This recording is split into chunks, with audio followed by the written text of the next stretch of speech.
आप सभी भाई बहनों का आध्यात्मिक ज्ञानात्मक चैनल की संध्या बेला ज्ञान कक्षा में एक बार फिर स्वागत है। आज की चर्चा का विषय है तन के रिश्ते और दूसरी पंक्ति में हमने लिखा है धन के रिश्ते, क्योंकि तन और धन ये एक दूसरे के ही पूरक भी आप समझ सकते हो। लेकिन ये तन के रिश्ते यानी कि स्थूल शरीर के स्तर पर जब एक साधारण मनुष्य की एक लोलुपता होती है, रुझान होता है, यानी कि जो मनुष्य स्थूल शरीर को ही अधिक महत्व देता है, जो कि बहुत ही एक अल्पकालिक समय के लिए आपको हमें मिला है, क्योंकि स्थूल शरीर की तो मृत्यु निश्चित है। देखिए, बचपन अवस्था, युवावस्था और फिर वृद्धावस्था, और वृद्धावस्था के बाद एक साधारण परिस्थितियों में मृत्यु तो आप और हम अनेकों देख चुके हैं। यानी कि ये तन की मृत्यु को हो और स्थूल शरीर की, सब एक ही बातें हैं। ये माता के गर्भ में इस शरीर का निर्माण होता है और इस जीवन में हम जैसी जैसी स्थितियां तन के स्तर पर बढ़ाते हैं, क्योंकि तन को जब हम अधिक महत्व देते हैं तो फिर निश्चित रूप से मनुष्य धन को ही अधिक महत्व देता है। ये तन के रिश्ते का अभिप्राय पारिवारिक स्थितियों पर भी आप ले सकते हो, पति पत्नी के बीच में भी ले सकते हो, लेकिन यहाँ सूक्ष्म शरीर और कारण शरीर की स्थितियों का कोई विशेष महत्व रहता नहीं है, क्योंकि जब मनुष्य स्थूल शरीर को ही 100% महत्व देता है, जबकि हम तो अक्सर अपनी चर्चा में बार बार जोर दे के कहते हैं स्थूल शरीर को 1% ही महत्व दो, ताकि इसका एक स्वस्थ रहना, एक इसकी आवश्यकताओं की पूर्ति तक ही सीमित रखो। और आज तो मनुष्य देखिए स्थूल शरीर को सजाने संवारने में ही यहाँ तक कि ब्यूटी पार्लर में भी जाता है। और कई बार तो कुछ ऐसी स्थितियां आप देखते हो कि मनुष्य इस तन को सजाने में कितना ही धन भी और समय भी खर्च करता है। देखिए, इन सभी स्थितियों को आपको मैं ज्ञानपूर्वक समझना चाहिए, क्योंकि तन के रिश्ते और धन के रिश्ते, इन दोनों को भले ही हमने राशि स्थितियों से दर्शाया, लेकिन इन दोनों के मध्य ही ये जो दो काले रंग के तीर नीचे की ओर जा रहे हैं, इसका अभिप्राय क्या है कि जब मनुष्य तन के रिश्तों को, स्थूल शरीर को अधिक महत्व देता है तो फिर निश्चित रूप से उसमें जीवन में गिरावट आने लगती है। ये तामसी स्थितियां बनने लगती हैं, ये पशु वृत्तियां सहज ही पनपने लगती हैं, ये काम क्रोध लोभ मोह अहंकार ये सहज ही एक विकराल रूप में उसके जीवन में बने रहते हैं, जिनके फलस्वरूप आपका हमारा कार्य शरीर बिगड़ता है। आपका हमारा देखिए, जब कार्य शरीर बिगड़ता है, इसका अभिप्राय क्या है कि कर्माशय बिगड़ता है। जब कर्माशय बिगड़ता है तो संस्कार अपने आप ही बिगड़ने लगते हैं, जिसके फलस्वरूप यानी कि स्थूल शरीर के मरते समय, क्योंकि तन तो सबके ही मृत्यु को प्राप्त होते हैं, चाहे जोगी हो, चाहे भोगी हो, चाहे रोगी हो, सबके ही।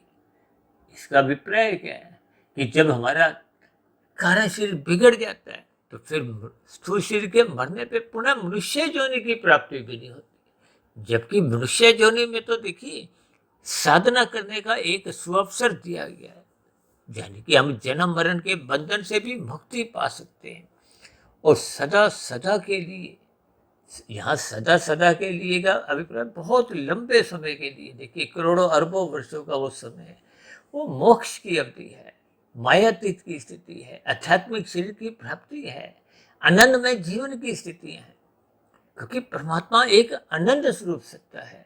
जिस आनंद को स्थूल शरीर के स्तर पर विषय भोगों की एक भोगों की जो एक स्थिति है, तो देखिए एक अल्पकालिक स्थितियां है, क्योंकि स्थूल शरीर भी बिगड़ता है। देखिए, स्थूल शरीर तो माता के गर्भ में आते ही उसकी सांसें कमजोर होने लगती है। भले ही 9 माह 9 दिन के बाद उसका स्थूल शरीर के स्तर पर जन्म होता है, आरंभिक स्थितियों में शिशु काल, फिर बचपन अवस्था, फिर किशोरावस्था, किशोरावस्था से उसमें रजोगुण की स्थितियां बनने लगती हैं, यानी कि कामुक इंद्रियां विकसित होने लगती हैं, और युवावस्था आते आते ये कामुक इंद्रियां यह रजोगुण पूर्ण विकसित हो जाता है। इसीलिए शास्त्रों में देखिए एक व्यवस्था, यानी कि संस्कार रूप में एक विवाह की स्थिति, विवाह संस्कार रखा गया है, यूं तो देखिए आपके हमारे जीवन में 16 संस्कार हैं। उन 16 संस्कारों के अनुसार तो आपका हमारा जीवन कभी भी बिगड़ता ही नहीं है। लेकिन आज वर्तमान समय कलयुग की स्थितियां हैं, तो मनुष्य के ये जो संस्कारों की 16 संस्कारों की स्थिति है, इसमें मुख्य रूप से तो देखिए विवाह संस्कार है। और विवाह संस्कार की क्या क्या स्थिति है, जिसमें देखिए सत्वगुण तो घटता जा रहा है, वो तो लगभग फेरों की स्थिति तक ही एक सीमित रहता है। उसमें भी देखिए रजोगुण तमोगुण की मिलावट आप अलग अलग स्थितियों में देख सकते हो। और अन्यथा तो देखिए अभी हमने कुछ दिन पहले एक वीडियो बनाया था, जिसमें हमने देखी एक संस्कार, विवाह के संस्कार को तो सात्विक स्थिति से जोड़ा था, और बैंड बाजा को, यानी कि ये राशि स्थितियां, इनका देखिए उन विवाह के संस्कारों से कोई महत्व नहीं है। और एक तामसी स्थितियां मादक पदार्थों से भी जोड़ा था, क्योंकि आजकल ब्याह शादियों में मादक पदार्थों का सेवन होना भी एक साधारण स्थिति है। इन सभी स्थितियों के आपको भी भावार्थ समझने हैं। यानी कि जब जब तन के स्तर पर रिश्ते बनते हैं, तो फिर ये तन के स्तर पर रिश्ते होते हुए ये अलग अलग स्थितियों में मन मुटाव भी बना रहता है। भले ही तन के स्तर पर कभी कभी हम एक उसको दिखावट के रूप में आने से रोकते हैं, और ये जो धन के रिश्ते हैं, ये तो व्यापारी रिश्ते हैं। व्यापार में देखिए, चाहे दुकानदारी की हो, चाहे उद्योग धंधों की हो, और आजकल तो देखिए राजनीतिक स्तर पर भी ये तन के रिश्ते देखे जाते हैं। यानी कि संसार में ये तन को ही अधिक महत्व दिया जाता है। संसारी भीड़ को एक तन से ही जुड़ा जाता है। मन के स्तर पर तो देखिए सबकी अलग अलग स्थितियां हैं। कभी कभी पति पत्नी भी देखिए तन के स्तर पर मिलते हुए दिखाई देते हैं, लेकिन मन के स्तर पर विचार नहीं मिलते। तो फिर ऐसी स्थितियों में देखिए कारण शरीर की तो सबकी ही अलग अलग स्थितियां होती हैं। यानी कि ये तन के रिश्तों को जब जब हम अधिक महत्व देते हैं, देखिए तन के रिश्तों को महत्व नहीं देने का भी आज की वीडियो का कोई अभिप्राय नहीं, लेकिन तन से अधिक आपने हमें मन के रिश्तों को महत्व देना है। जब मन के रिश्तों में एक महत्ता बढ़ने लगती है, तो आपके हमारे व्यवहार में ये कटुता वाली स्थितियां, मन मुटाव वाली स्थितियां समाप्त होने लगती है। मन के स्तर पर जब रिश्ते मजबूत होते हैं, तो किसी भी प्रकार की कोई धोखेबाजी नहीं रहती। आज पति पत्नी के बीच में जो संबंध बिगड़ते हुए कुछ तलाक तक की स्थितियां न्यायालय में पहुंच जाती हैं, तो इसका अभिप्राय क्या है कि ये स्थितियां मन बुद्धि के स्तर पर बहुत पहले बिगड़ चुकी थी। क्योंकि पहले कारण शरीर में बिगड़ती है, फिर सूक्ष्म शरीर में, फिर स्थूल शरीर के स्तर पर देखिए जो स्थितियां आपके हमारे देखने में आती हैं। इसलिए हम सभी भाई बहनों को ये जो हमने एक प्रश्न चिन्ह लगाया सफेद रंग का, ये प्रश्न चिन्ह इसीलिए लगाया है ताकि हम अपने मनुष्य जीवन के महत्व को समझें। 84 लाख प्रकार की योनियों में, यानी कि 84 प्रकार के ये जो स्थूल शरीर हैं, ये 84 प्रकार की योनियों को जो तन की स्थितियां हैं, इसमें महत्व केवल और केवल मनुष्य योनि का है, आपका हमारा है। इस तन के स्थितियों को, यानी कि स्थूल शरीर की स्थितियों को ही भगवान श्री कृष्ण जी ने तो गीता में एक रथ की संज्ञा दी है, यानी कि इस स्थूल शरीर की महत्ता समझाई है। रथ के ये जो 5 घोड़े इसी दृष्टिकोण से दर्शाए, क्योंकि ये स्थूल शरीर की स्थितियां हैं, ये विषय भोगों की स्थितियां हैं। और ये विषय भोगों की स्थितियों में जब तन आवारागर्दी करने लगता है, आवारागर्दी करने का अभिप्राय देखिए, ये आज जो 24/7 की स्थितियां, 7 दिन 24 घंटे, ये 5 भोग्य विषयों की स्थितियां, गंध रस रूप स्पर्श और शब्द, यानी कि ये आवारागर्दी ही आप 24/7 की स्थितियों को एक ही संदर्भ में समझ सकते हो। क्योंकि जब हम विषय भोगों को अधिक महत्व देते हैं, यानी कि आपके हमारी जो 5 ज्ञानेंद्रियां जो इन 5 भोग्य विषयों का सुख भोगती है, नाक जिह्वा आंख त्वचा कान, और इन्हीं के लिए ही आपके हमारी जो कर्मेंद्रियां हैं वो कर्म करती है। किसके लिए? विषय भोगों के लिए। हाथ पैर वाणी लिंग गुदा, यानी कि जब हम तन को, ये स्थूल शरीर को अधिक महत्व देते हैं, तो फिर मनुष्य धन अधिक प्राप्ति के लिए ही भागदौड़ करता है। जब धन प्राप्ति का ही एक लक्ष्य बन जाता है, या यूं को अर्थ और काम ही आपके हमारे जीवन के जब लक्ष्य बन जाते हैं, तो फिर धर्म की स्थितियां कमजोर होने लगती हैं। अक्सर जब धन या अर्थ हम अधिक कमाने के लिए भागदौड़ करते हैं, हाय तौबा करते हैं, तो अक्सर मनुष्य कानून का भी उल्लंघन कर जाता है। शास्त्रों का तो उल्लंघन कितना ही कर जाता है, इसका तो उसको बोध ही नहीं रहता। देखिए, इन सभी स्थितियों पर आपको हमें ज्ञानपूर्वक चिंतन करना चाहिए, क्योंकि हम जैसे जैसे कर्म करते हैं उसका हमारा कर्मशय बनता है, संस्कार बनते हैं। और जब हम अनीतिगत कार्य करते हैं तो फिर आपका हमारा कर्माशय बिगड़ता जाता है। ये बिगड़ा हुआ कर्माशय फिर स्थूल शरीर के मरने के बाद पुनः मनुष्य योनि की प्राप्ति दिलवा नहीं पाता, फिर ये अधोगति की स्थितियां बनती हैं। इसीलिए तो हमने देखी ये जो दो काले तीर दिखाए हैं, ये एक अधोगति की स्थितियां हैं। यानी कि तन के रिश्ते हों, धन के रिश्ते हों, ये दोनों ही स्थितियां, क्योंकि तन विषय भोगों से, कामनाओं से ही ग्रसित है। और धन के रिश्ते का अभिप्राय ये है कि हम केवल धन को ही महत्व देते हैं। इसका अभिप्राय यही है कि चार पुरुषार्थों में धर्म और मोक्ष, देखिए जब धर्म ही अपने आप से अलग हो जाता है, सिकुड़ जाता है, हट जाता है, कमजोर हो जाता है, समाप्त हो जाता है, तो फिर ये जो मोक्ष की स्थिति तो आपके हमारे जीवन में बनने का प्रश्न ही नहीं उठता। तो फिर ये अर्थ और काम, ये दो ही पुरुषार्थ आपके हमारे जीवन को नचाते हैं। ये नचाते नचाते ये पशु वृत्तियां जागृत करवाते हैं।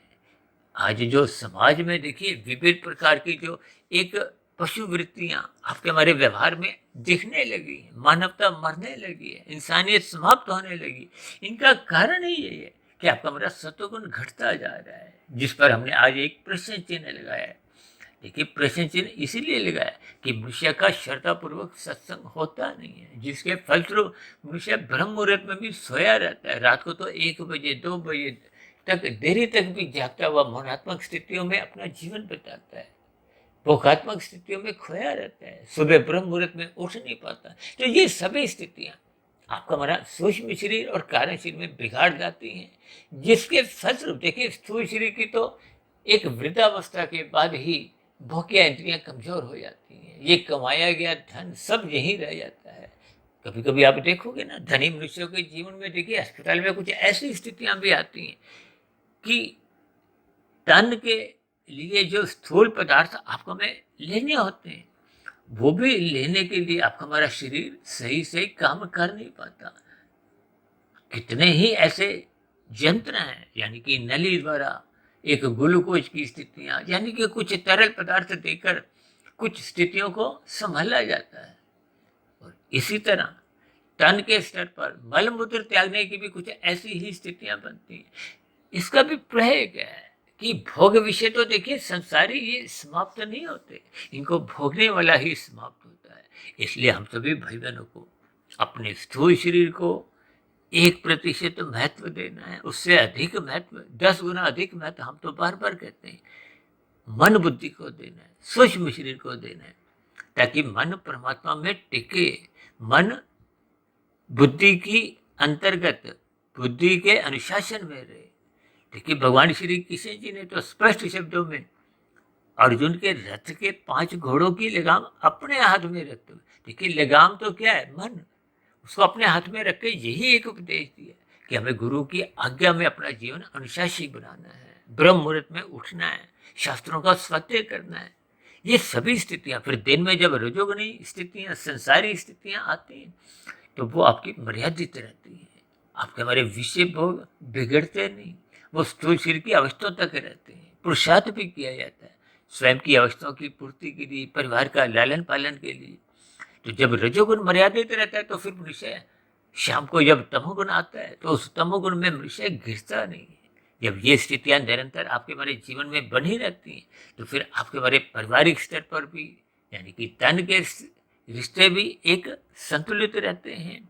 मन में प्रेम की स्थितियां सहज ही उजागर होने लगती हैं।